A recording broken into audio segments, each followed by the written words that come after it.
wanted to see him show up. I wanted to see Spider-Man swing in several hours.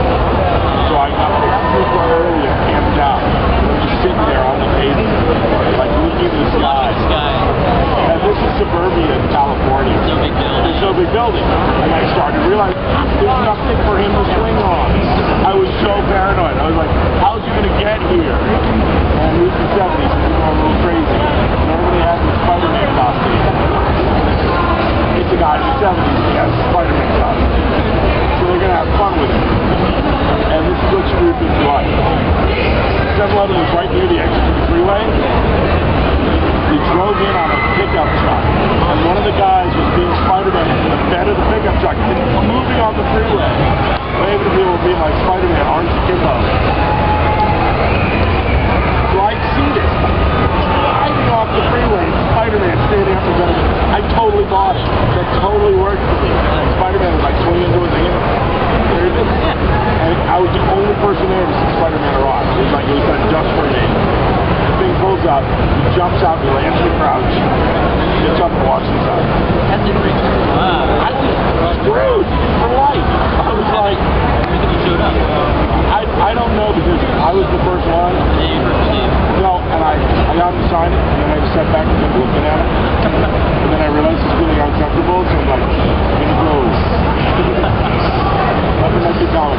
I do not have those comics. It was good. I read them so often. The covers fell off. It was a mess. All the pages came off.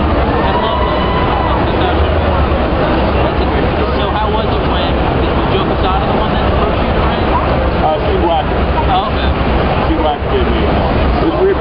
Later on in life, when I was working on staff at Marvel, I gave the Marvel tours, and I'd always get introduced to different writers. I went on that tour once. That guy was so cool. You were one of my tours. It was honestly, it was when I was in middle school or even Wait, was that in 1990s? It was either me or the little guy with the mustache. Yeah, you did. So are you... Somewhere in the world, Tony Mathias' ears are burning.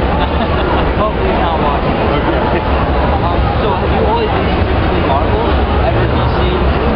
Well, when I was a kid, the shows I was watching were, right after school, there was an hour block. You got the 1967 Spider-Man, and then you got Adam West Batman. So my guys were always Spider-Man and Batman. And when I was a kid, sometimes it was 5 weeks in a row. I would get a quarter each week. And sometimes this would drive me to the house. They would give me a quarter. So I could usually explain 5 comics a month. So it would be Amazing Spider-Man, Marvel Team Up, Detective Comics, Brave and Bold, Marvel 2. Those are my 5 comics. Always.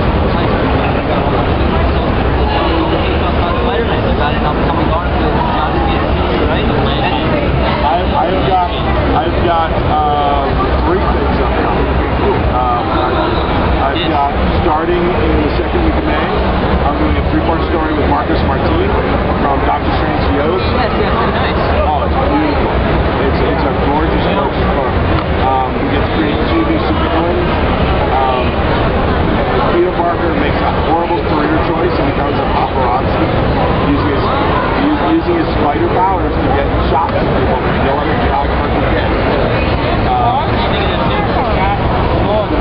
Actually, there's a story behind this. We're all pitching stories from the beginning, and before we started doing email chains, so that everyone was involved. And I sent in the story. I want to do Peter Parker's paparazzi. Like, right when we started. And Steve and Tom were like, that's a good story, too. And then Mark Guggenheim told me, I got a great idea for a story. What if Peter Parker comes to paparazzi? I'm like, get away from it. It's mine. Look at the date. I'm sending you a copy of the email. It's my story.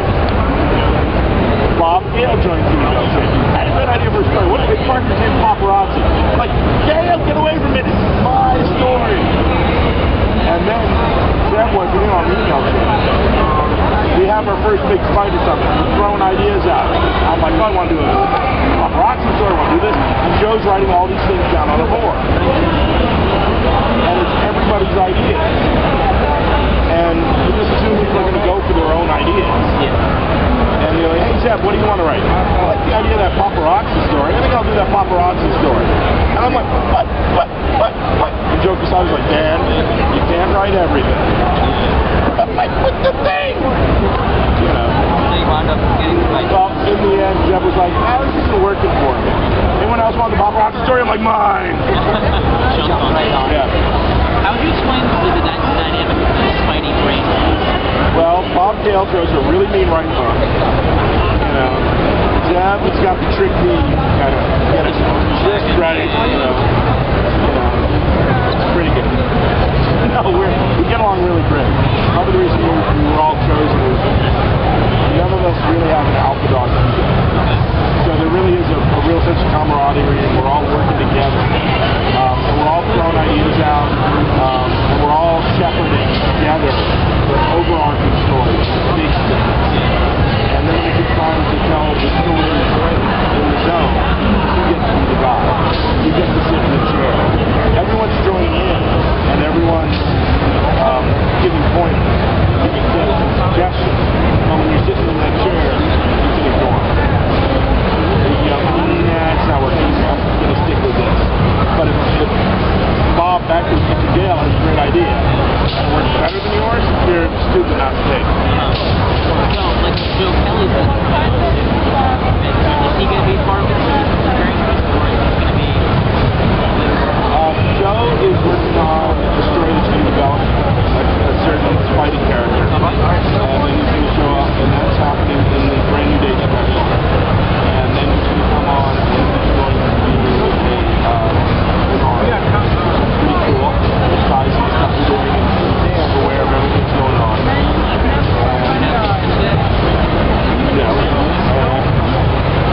So much. One of the hardest things about all this whole process is we're constantly sworn to secrets about who's doing what, what's doing this, who's doing what for how long, blah blah blah blah blah. No, it's not at all. We have secret master Google sheet. We can hand signal all the whole work. But we have Mark Wade showing up at the top this year. We've got, when I heard his bit, he's playing off of something we're doing. Okay. That's the possible thing you can do after the story. That is so brilliant. It's good. Anything that's going to make this stronger is what we care about. We want to put out the best Spider-Man book we can. How has it been working with AR? We're doing a 62 arc that starts in the second week of August. That's kind of... I just got to check to make sure I'm not... We're good. We're doing this 6-issue arc, and the way it came about is we set up all these rules.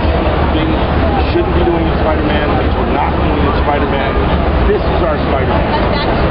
We're not editorial mandates, nothing like that. It's all of us getting together and talking about what we feel Spider-Man is and what we feel Spider-Man isn't. Very much a group consensus. And there are certain things we all lay out in stone. I'm not going to tell you what they are. But one writer turned in a story. And I was like, hey, you broke this rule and this rule and this rule. I've been good over here. What are you doing?